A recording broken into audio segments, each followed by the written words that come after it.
जितनी देर तक आप 1 बजे तक कथा चलेगी, जितनी देर तक आप बैठे हैं और आप बहुत आनंद के साथ में बैठिए, श्रद्धा के साथ बैठिए, जितना मन लगे उतना सुनिए, लेकिन सुनिए। ब्रह्म वैवर्त तो पुराण में पूर्णिमा व्रत की महिमा का वर्णन किया है। भगवान श्री कृष्ण ने पूर्णिमा की कथा माता यशोदा को सुनाई है। और सबसे ज्यादा विस्तार नारद पुराण में पूर्णिमा व्रत का है, जहां भगवान श्री कृष्ण माता यशोदा का अद्भुत संवाद है, जहां पूर्णिमा की कथा सुनाई गई है। क्या क्या यशोदा मैया ने पूछा, जाइए। तब भगवान श्री कृष्ण ने उस कथा को सुनाया, वही अब हम और आप यहां से चर्चा कर रहे हैं। 23 तारीख को पूर्णमासी चल करके आ रही है, यही 23 तारीख और बुध पूर्णिमा है। महात्मा बुद्ध को भगवान का साक्षात्कार हो गया, साक्षात भगवदीय दर्शन हो गए। इतनी बड़ी महिमा उस पूर्णमासी को ही, पूर्णिमा के ही दिन उन्हें भगवत साक्षात्कार हुआ।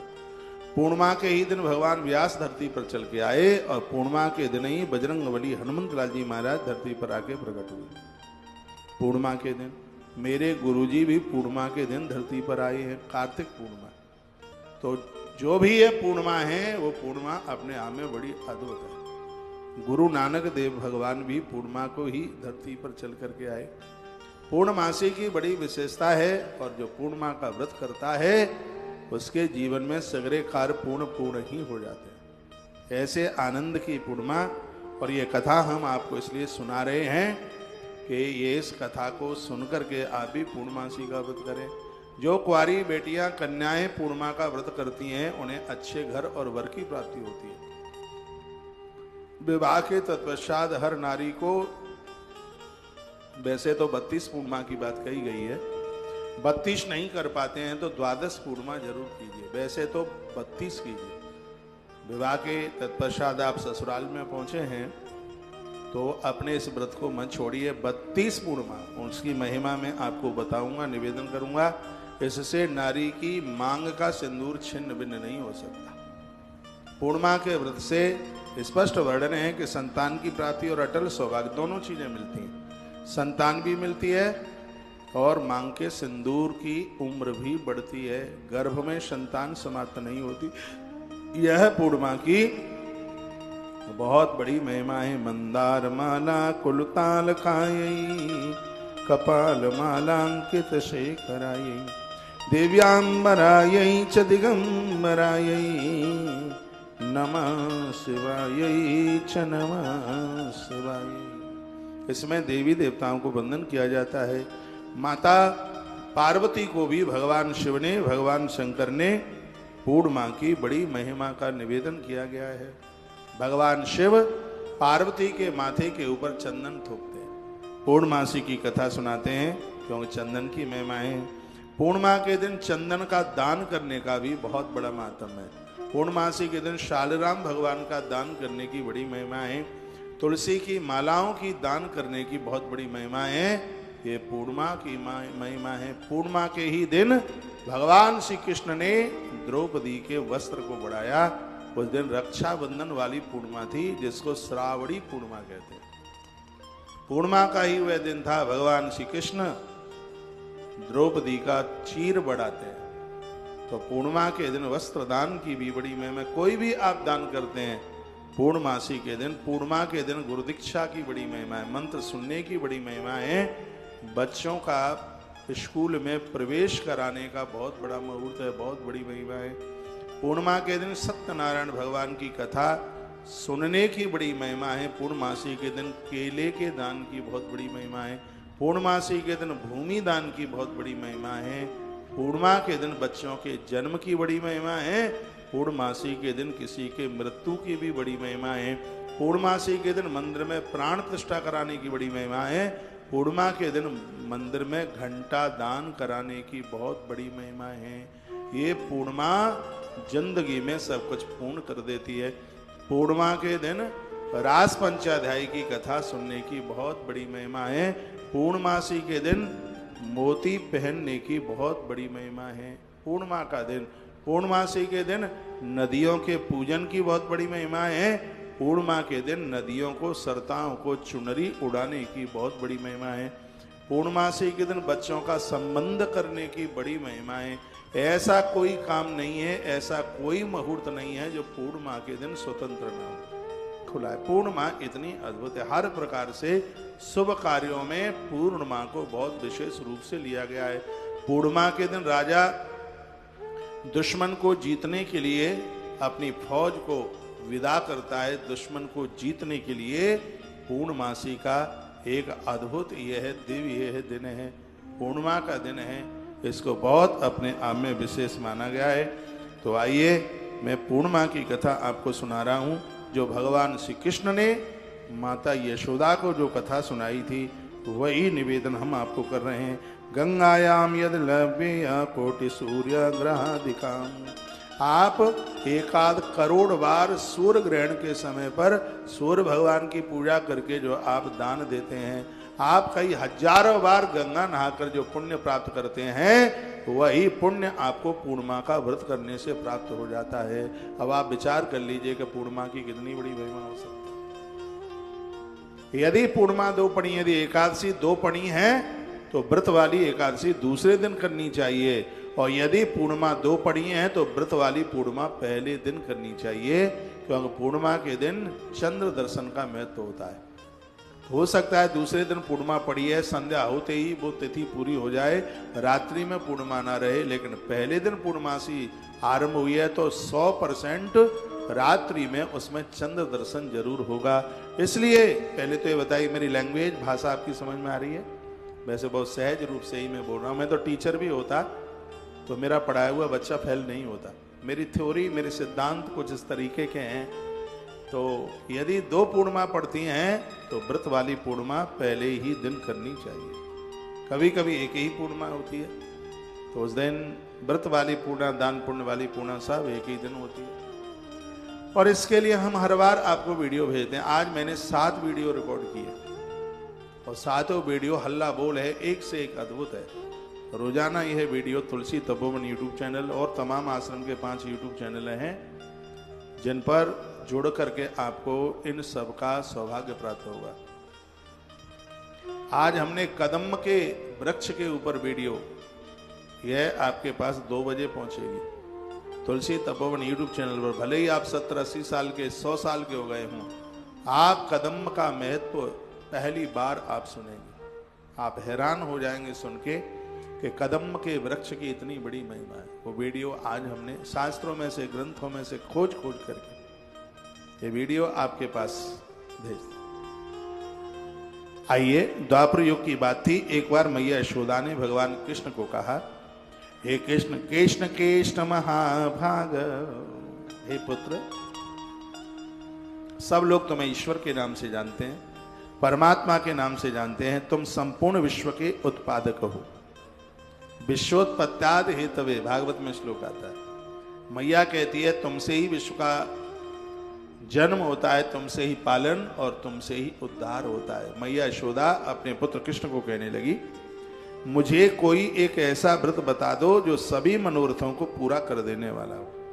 जैसे एक ही व्रत के करने से संपूर्ण मनोरथ पूरे हो जाएं, ऐसा कोई व्रत आप हमें बता दीजिए। यशोदा मैया ने अपने पुत्र कृष्ण को ये बात कही। तब भगवान श्री कृष्ण कहते हैं कि हे माता, हे मैया, तुम ज्योति सर्वदेवानां तेजसां तेज उत्तम। जिस परमात्मा में संपूर्ण तेज छिपे हुए हैं, सब ज्योति उसके अंदर समाहित है, इस धरती को हे मैया वही ईश्वर चला रहा है, वही परमात्मा चला रहा है। और वो कौन है? जो संसार के कड़ कड़ में जिसकी व्यापकता है, इसलिए उसका नाम नारायण है। भगवान कहते हैं उसका नाम हे माता नारायण है, और उसी नारायण से संबंधित एक व्रत है। उस व्रत की महिमा हे मां मैं तुमसे कहने के लिए जा रहा हूं। सौभाग्य की प्राप्ति के लिए मैं तुम्हें एक व्रत बताने के लिए जा रहा हूं। हे मैया, उस व्रत का नाम है पूर्णिमा व्रत। तिथियों में इसको गिनती में 15 में लिया जाता है, अमावस्या को 30 में लिया जाता है। जैसे पड़वा को 1 में लिया जाता है, पंचमी को 5 में लिया जाता है, एकादशी को 11 में लिया जाता है। अमावस्या को 30 में लिया जाता है और पूर्णिमा को 15 में लिया जाता है। तिथियों में पूर्णिमा की गिनती 15 में आती है। तो भगवान कहते हैं कि इस 32 पूर्णिमाओं का व्रत कर लेना चाहिए। इसके करने से संपत्ति एवं सौभाग्य की प्राप्ति हो जाती है, वृद्धि हो जाती है। जिस नारी ने 32 पूर्णिमा कर ली हैं, भगवान कृष्ण की दृष्टि में वो नारी बहुत दिव्य है, बहुत विशेष है। भगवान कहते हैं इससे सौभाग्य की वृद्धि होती है। मस्तिष्क का सिंदूर शाश्वत होता है, पति की लंबी उम्र होती है। यशोदा जी ने पूछा मैया ने कि इस व्रत को मृत्यु लोक में किसने किया था, ये बताओ। जिस व्रत की तुम चर्चा कर रहे हो, इस मृत्यु लोक में यह व्रत है, वो किसने किया था, ये आप बता दें तो आपकी बहुत बड़ी कृपा होगी। हम बड़ी श्रद्धा के साथ आपको पूछ रहे हैं। सर्वसिद्धि प्रदे देवी मंगलम कुरु मे सदा। हे माता, जिस व्रत के लिए मैं तुम्हें बोलने के लिए जा रहा हूं, यह व्रत अमंगलों का नाश करता है और जीवन को यह मंगल कारक बना देता है। इसको आप सुन लीजिएगा। नदियों के किनारे इस कथा को सुनने से इसका महत्व तो बढ़ जाता है। कौन कौन सी नदियां हो, कौन कौन सी नदियों के किनारे, कृष्णा नदी हो, नर्मदा नदी हो, यमुना नदी हो। यमुना के किनारे पर इसकी बहुत बड़ी महिमा है। सप्त नदियों में से कोई भी नदियां हो, कृष्णा च तुंगभद्रा च सर्वा स्नार्थ आगता।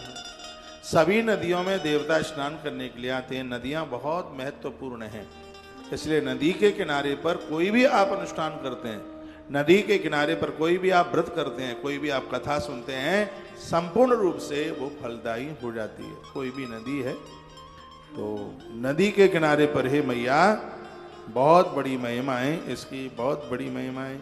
और आनंद की बात यह है कि जो भी तुम मांगोगे भगवान से, इस व्रत को करने से वही मिल जाएगा।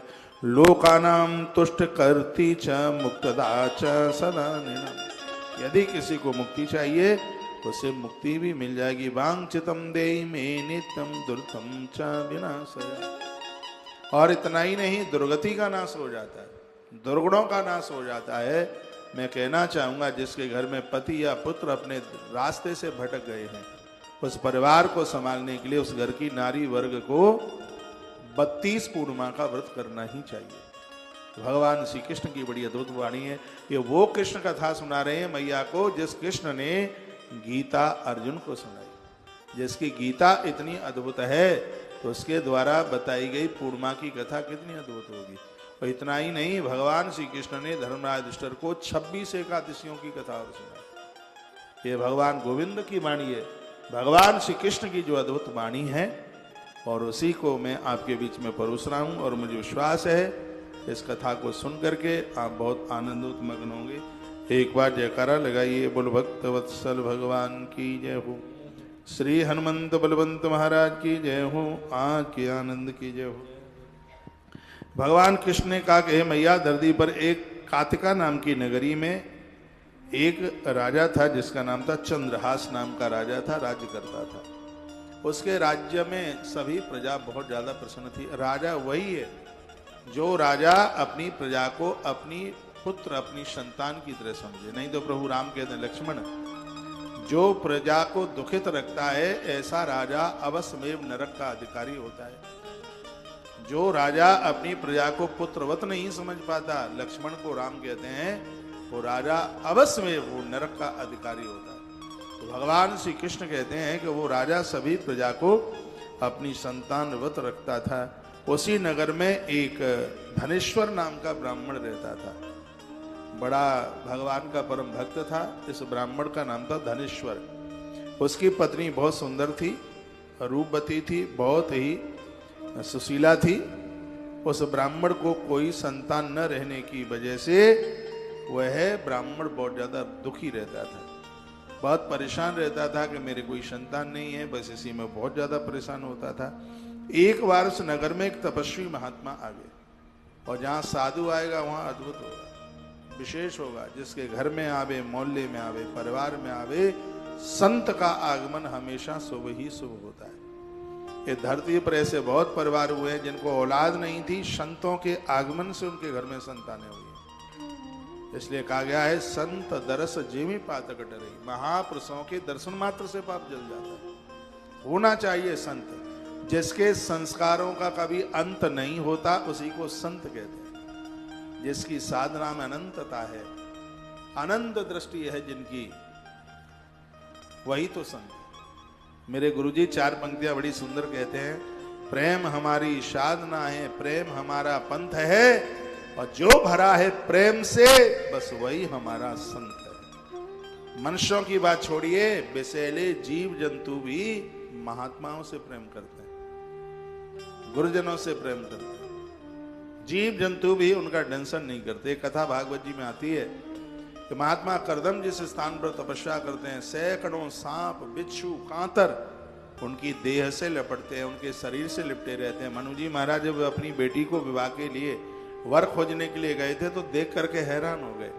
साधु किसी का बुरा करता नहीं है, तो प्रकृति कभी भी साधु को किसी भी प्रकार का कोई नुकसान नहीं पहुंचाती। संत वह है जिसने क्रोध को जीत लिया, काम को जीत लिया, लोभ को जीत लिया। अरे साधु तो ऐसा जीवन जिए, कम से कम उसके पास बैठने पर ये पता तो लग जाए कि दुनिया के लोगों में और इनमें ये अंतर है। तो मैं देख करके और फिर दुनियादारी ही नजर आवे तो फिर काय के संत हो। पता तो लगे कि हम में और इनमें ये अंतर है। हम इसके बिना नहीं रह सकते, ये सबके बिना रह सकते।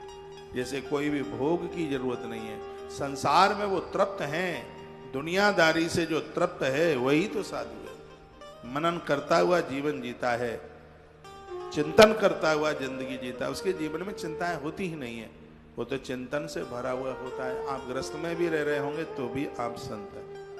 जो साधना के साथ जुड़ा है वो साधु है, वह मनन करता है, शोध करता है, शोध संधान करता है, मनीषी है। ऐसे महापुरुषों की शरण में जो पहुंचता है उसका कल्याण होता है। तो भगवान श्री कृष्ण कहते हैं, माता उस नगर में उस ब्राह्मण के घर एक दिन एक साधु का आगमन हो गया। महात्मा जी उस ब्राह्मण के घर में आए। उन ब्राह्मण को कोई संतान तो थी नहीं, दुखी रहते थे। तपस्वी महात्माओं का आना हुआ। वहां उस ब्राह्मण के घर के अतिरिक्त सभी घरों से भिक्षा लेकर वो निवास करने लगा। वो सभी घरों में से भिक्षा लेता था, लेकिन इस ब्राह्मण के घर से उस साधु ने कभी भिक्षा नहीं ली, इस घर का पानी भी नहीं पिया। कारण क्या था ये तो अभी आप कथा में आप सुनेंगे, लेकिन इस घर की वो भिक्षा लेने को बिल्कुल तैयार नहीं था। इन सब बातों की जानकारी धनेश्वर नाम के ब्राह्मण को मिली। कहा कि सबके यहाँ से भिक्षा लेता है, लेकिन मेरे घर की भिक्षा नहीं लेता।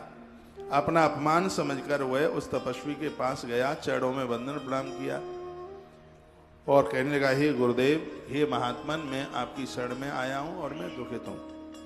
आप सभी के घरों से भिक्षा लेते हैं, किंतु आप मेरे घर से भिक्षा क्यों नहीं लेते?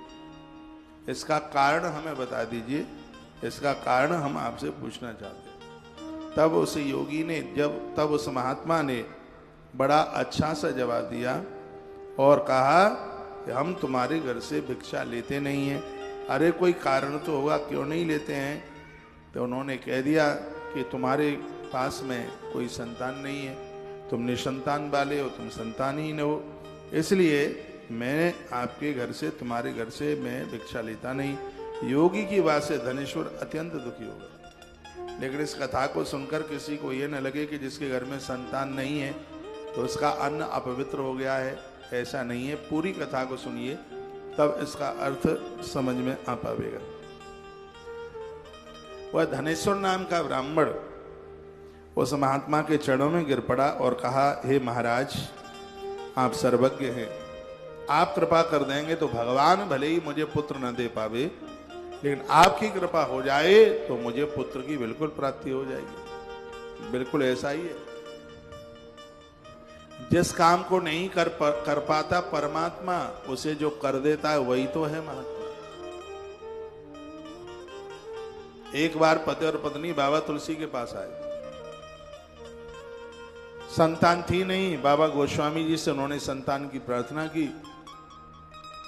तो बाबा तुलसी ने कहा कि मैं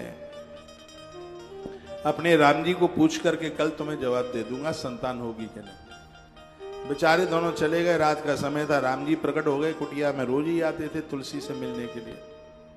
गोस्वामी जी ने प्रणाम किया। भगवान ने कहा बाबा कैसे हैं? बाबा तुलसी ने कहा हम तो ठीक हैं, लेकिन एक दाम्पत्य पति पत्नी बेचारे बड़े परेशान हैं, उनको संतान नहीं, आप कृपा कर दो, उन्हें औलाद हो जाए। भगवान ने कहा 73 जन्मों तक उनके भाग्य में संतान नहीं है। भगवान प्रकट अंतर्ध्यान हो गए, चले गए। दूसरे दिन वो पति पत्नी आए, तुलसी बाबा को प्रणाम किया तो बाबा ने वही बात कही। चले गए बेचारे रोते हुए। एक दिन की बात थी, दरवाजे पर कोई एक फक्कड़ महात्मा आया और भिक्षाम देही, इस देवी ने लाके भिक्षा दी। आंख में आंसू आ गए। साधु ने पूछा क्या हुआ है? लगता है वंश हमारे संग ही डूब जाएगा, कोई औलाद नहीं है। महात्मा ने कहा बेटिया चिंता न कर, तेरे घर 4 पुत्र होंगे। जो राम जी कह के गए थे ना 73 जन्मों तक औलाद नहीं है, इस फक्कड़ महात्मा ने कह दिया कि तेरे घर 4 संतानें होंगी। और समय आने पर उस देवी के घर में 4 बच्चे हो गए।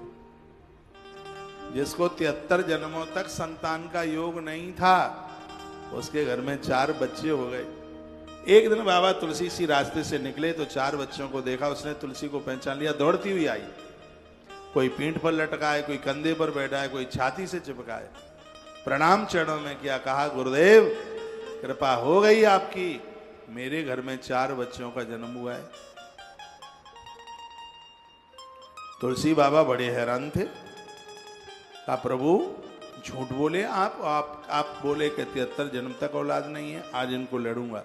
तो रात्रि को भगवान पुनः प्रकट हुए। कहा बाबा कैसे हो? तुलसीदास जी ने कहा चले जाओ, तुम जैसे झूठों से हम बात नहीं करते।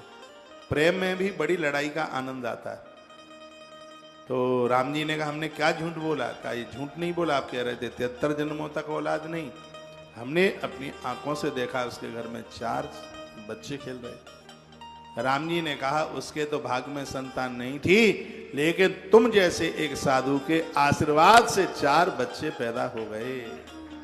जिसको मैं नहीं दे सकता, जिसको कोई दे दे वही तो तुम हो।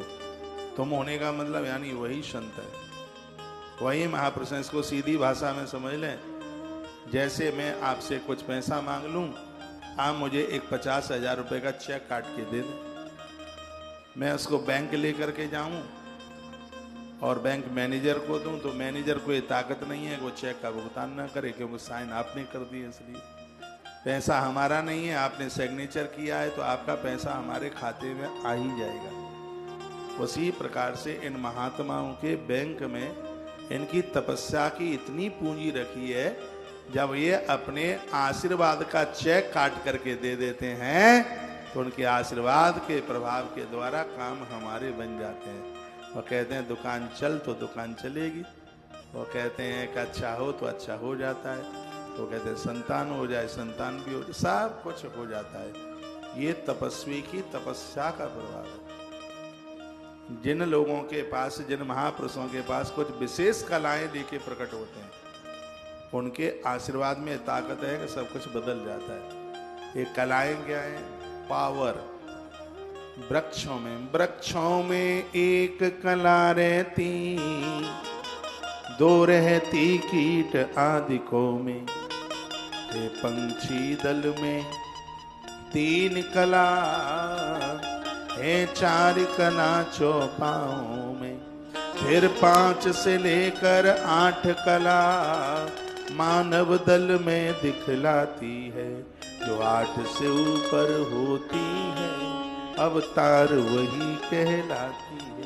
ऐसे महापुरुष जिनके पास कलाएं ज्यादा है, तो उनके मुख से निकला हुआ शब्द है वो वरदान बन जाता है। तप करने से पावर बढ़ जाता है, ऐसी इम्यूनिटी बढ़ती है कि वो जो कहते हैं उनकी बात सिद्धि हो जाती है, उनकी वाणी सिद्ध हो जाती है। ये तपस्या में इतना बड़ा प्रभाव। उनके पास नित्य के तप करने से सिद्धियां चल के आ जाती। और सिद्धि प्राप्त करने के लिए मरघट जाना पड़े? बिल्कुल नहीं। सिद्धि प्राप्त करने के लिए पीपल के पेड़ से उल्टा लटकना पड़े? बिल्कुल नहीं। आप कोई भी मंत्र रोज जपते हैं, किसी भी देवता को नित्य स्नान कराते हैं, तो ये सिद्धियां स्वतः ही बिना बुलाए चल करके आ जाती हैं, अपने आप चल के आ जाती हैं। कुछ लोगों को कुछ घटनाएं घटने से पूर्व पहले पता लग जाता है कि यह होने वाला है। कैसे पता लग जाता है? क्योंकि उनके पास में सिद्धि आ गई है। जिनके पास सिद्धियां आ गई उन्हीं को तो साधक कहते हैं। वही सुजान है, वही होशियार है। तो मैं कहना चाहूंगा कि महापुरुषों के आशीर्वाद से ये सब कुछ संभव हो जाता है। तो उस महात्मा के चरणों में धनेश्वर नाम का ब्राह्मण गिर पड़ा और रो रो करके कहने लगा कि हे गुरुदेव, कुछ तो कीजिए, मेरे औलाद नहीं है, मैं संतानहीन हूं, क्या यह वंश मेरे साथ ही डूब जाएगा। ये मैं पूर्णिमा की कथा सुना रहा हूं आपको, पूर्णमासी की। ये भगवान श्री कृष्ण ने मां यशोदा को सुनाई है और वही चैप्टर मैं आपके बीच में रख रहा हूं। 23 तारीख को पूर्णिमा के दिन नहा धोकर अपना मोबाइल चालू रख लेना, घी का दिया जला करके पूरी कथा सुनना। उस दिन तुम होगे जजमान और मैं होऊंगा तुम्हारा पंडित। तुम्हारे घर में ही आपको अनुभूति ऐसी होगी कि महाराज हमारे घर में बैठ के कथा सुना रहा है। भगवान श्री कृष्ण ने माता यशोदा को जो कथा सुनाई वो आप सुन रहे हैं। कहा, हे गुरुजी, आप सर्वज्ञ हैं, मुझे पुत्र प्राप्ति का उपाय बता दे। धनेश्वर नाम के ब्राह्मण ने कहा। धनेश्वर नाम के ब्राह्मण ने अपनी प्रार्थना सुनाई। तब से योगी ने, महात्मा ने कहा, तुम आए हो, कल्याण तुम्हारा हो, तुम मां दुर्गा चंडी की आराधना करो।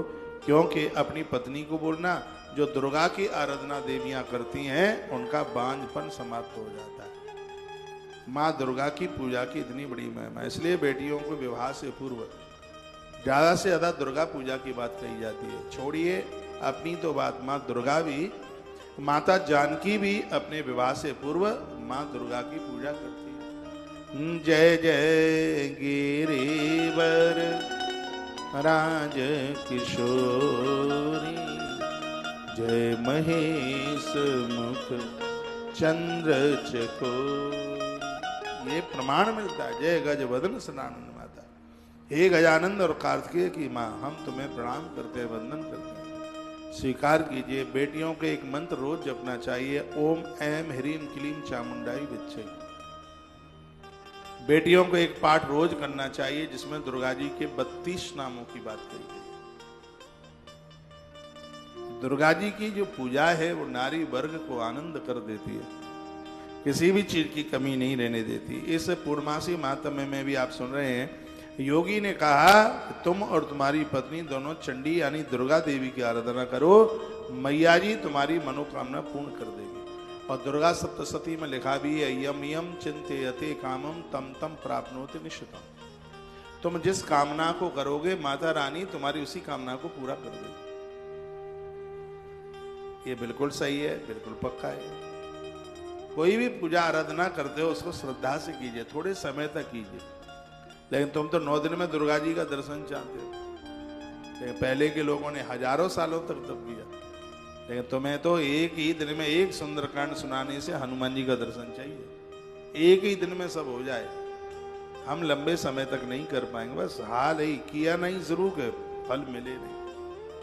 खेत में बीज डालने से ही फसल नहीं हो जाती, पहले धरती में डाला गया बीज अपने आप को खत्म करता है, तब पेड़ निकलता है, तब उसके ऊपर फूल पत्तियां फल आते हैं। और जिसको बहुत कुछ प्राप्त करना है उसे अपने आप को खत्म करना होगा। हाँ, अपने आप को झोंकना पड़ेगा। जिन्होंने बहुत तरक्की प्राप्त की है, कभी उनका इतिहास पढ़िए, उनके पास बैठिए। कोई विवेकानंद ऐसे ही नहीं बन जाते, उनकी जीवनी पढ़िए। कोई परमहंस ऐसे ही नहीं बन जाते, कोई तुलसी ऐसे ही नहीं बन जाते। उनकी जिंदगी पढ़िए, उनका जीवन पढ़िए, तब पता चलता है। बीज वृक्ष बनता है तो अपने आप को मिटा देता है। हम और आप जैसे लोग इस धरती के लिए कुछ विशेष करने के लिए जाना चाहते हैं तो अपने आप को मिटाना पड़ेगा, परिवार को भूलना पड़ेगा। कृष्ण का जीवन देखिए, पूरा दिन भर ऐसे ही बस चलते रहे, सबको छोड़ना ही पड़ा। प्रभु राम जी को आप देख लीजिए, इतने बड़े अवध के राजा का पुत्र, वन में जीवन समय निकाल दिया। अंतर उसका नजर में आया है, दिखा है। इधर से तो साधारण से राजकुमार बन के गए थे, दशरथ नंदन राजकुमार बन करके गए, लेकिन 14 साल वन में अपने आप को तपा दिया। तो अवध का जो राजकुमार बन के लिए गया तो क्या बन करके लौटा? मर्यादा पुरुषोत्तम भगवान श्री राम बन करके वो लौटे। तो बन गए, वो बन गए। जिन्होंने अपना घर द्वार परिवार छोड़ करके इस देश हित में, जनहित में अपने आप को जिया है, प्रकृति उसके ऋणी हो गई। अपने लिए तो सब जी लेते हैं, थोड़ा उसके बाहर चल करके आइए, लोगों के हमदर्दी बनिए, उनके दुखों को, उनके कलेशों को दूर कीजिए। आइए, मैं प्रसंग में ही चल के आ रहा हूं। धनेश्वर नाम के ब्राह्मण को कहा कि तुम माँ भगवती दुर्गा का पूजन करो, सब कुछ ठीक हो जाएगा, सब कुछ बढ़िया हो जाएगा। धनेश्वर ब्राह्मण ने घर आकर सारा वृतांत अपनी घरवाली को सुनाया और कहा ऐसी ऐसी बात है, एक महात्मा जी ने मुझे ऐसी बात कही है, हमें सब कुछ प्राप्त हो जाएगा। सर्व सिद्धि प्रदे देवी मंगलम कुरु मे शरण। हे देवी, यदि हम तुम दोनों मिलकर के कर लेते हैं तो हमारा मंगल ही हो जाएगा, हमारे घर में संतान का जन्म हो जाएगा। बोल। दुर्गा मैया का अनुष्ठान बताया जो हर प्रकार से मंगल करती है। सर्व मंगल मांगल्ये शिवे सर्वार्थ साधिके शरण्ये त्र्यंबके गौरी नारायणी नमस्तुते। मत्समापातकी नास्ति पापग्नित समानहि। एवं ज्ञात्वा महादेवी यथा योग्यम तथा कुरु। ये मैया जी के कुछ स्तुति के श्लोक है, याद कर लिया करो। हिसाब भाई खाते का खूब लगा लेते हो, अखबार खूब पढ़ लेते हो, मोबाइल में और भी बहुत कुछ देख लेते हो, पढ़ लेते हो, समझ लेते हो, अध्यात्म बनिए। श्लोक याद कीजिए, स्तुतियां याद कीजिए। बहुतों को तो ओम जय जगदीश हरे आरती भी कंप्लीट याद नहीं आती, याद नहीं होती। अरे आरती छोड़िए, उन्हें हनुमान चालीसा पाठ नहीं हो पाता, याद नहीं हो पाता। अपने आप को थोड़ा सा बदलिए और अध्यात्म से जोड़िए। अध्यात्म जिंदगी जीने में बहुत आनंद है। दिक्कत परेशानियां भी आएंगी, हवा के झंकोरे की तरह निकल जाएंगे, उससे आम मुरझाएंगे नहीं। पांडवों के ऊपर बड़ा कलेश आया, लेकिन पांडवों को कलेश हिला नहीं पाया, क्योंकि पांडवों ने अध्यात्म जीवन जिया। इसलिए तो ऐसा जीवन हम जी ले तो उसे जिंदगी को जीने में बहुत आनंद है। ये कथाएं हमें सबल बनाती हैं, यानी हमें मजबूत बनाती। आज काफी युवा बच्चे हमारे पास बैठे हुए थे, कुछ चर्चा हो रही थी जिसमें कहा गया था कि ऐसा कौन सा पाप है जो व्यक्ति को खत्म कर देता है। एक बच्चे ने प्रश्न किया था, आश्रम का बालक है श्री राम, कि आज युवा अपराध से डरता नहीं है, कौन सा पाप है जिससे जीवन खत्म हो जाता है। तो मैंने 6 अपराधों का वर्णन किया था। मित्र को धोखा देना ये पाप नहीं, ये पाप का बाप है, आदमी को खत्म कर देगा यह अपराध।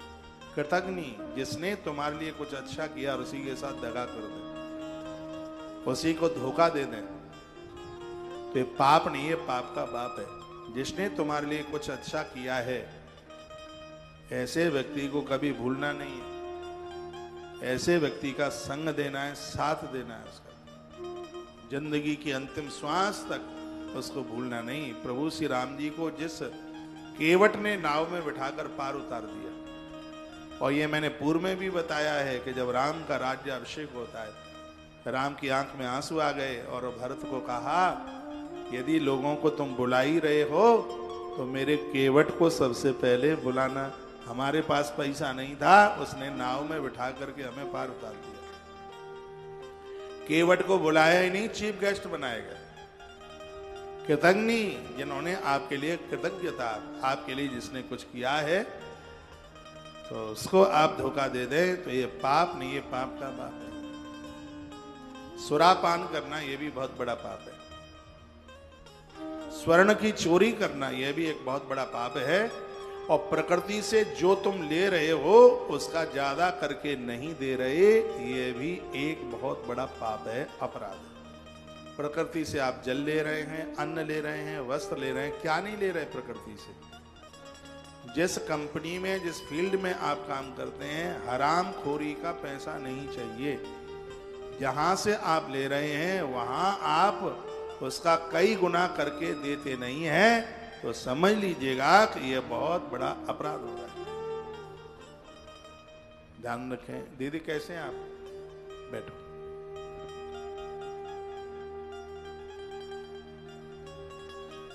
बोलिए बांके बिहारी लाल की, श्री हनुमान जी महाराज की जय। जय श्री राधे श्याम। ऐसा धरती का कोई व्यक्ति नहीं है जिसके लिए किसी ने कुछ न कुछ ना किया हो। कोई नहीं है ऐसा किसी ने। आज हम यहाँ बैठे हैं, हमें यहाँ पहुंचाने में बहुत लोग मददगार हुए। आप जहां पर खड़े हैं, आपको वहां तक पहुंचाने में बहुत लोगों ने आपकी मदद की है। वो आपका भाई भी हो सकता है, आपका चाचा भी हो सकता है, आपका बड़ा पापा भी हो सकता है, आपके सास ससुर भी हो सकते हैं, आपके मम्मी पापा भी हो सकते हैं, आपके मित्र बांधव भी हो सकते हैं। आप जहां तक पहुंचे हैं, यहां तक आपको पहुंचाने में बहुतों ने मदद की है। और उनको तुम भूल जाए, उनको तुम धोखा दे दें, तो ये पाप नहीं, ये पाप का बाप है। इन अपराधों से भयभीत रहिए। मैं आपको पूर्णिमा की कथा की तरफ लेके आ रहा हूं। इसमें पूर्णमासी की कथा में जो अद्भुत बातें वर्णित की गई है। धनेश्वर ने घर आकर पूरी बात अपनी पत्नी को बताई। कुछ ऐसी बातें हैं जो घरवाली को जरूर बताइए। आप तीर्थ यात्रा जाते हैं, दान पुण्य आपने किया, पूजा पाठ आपने किया है, किसी का आपने सेवा किया, मदद की, या शरीर में कोई रोग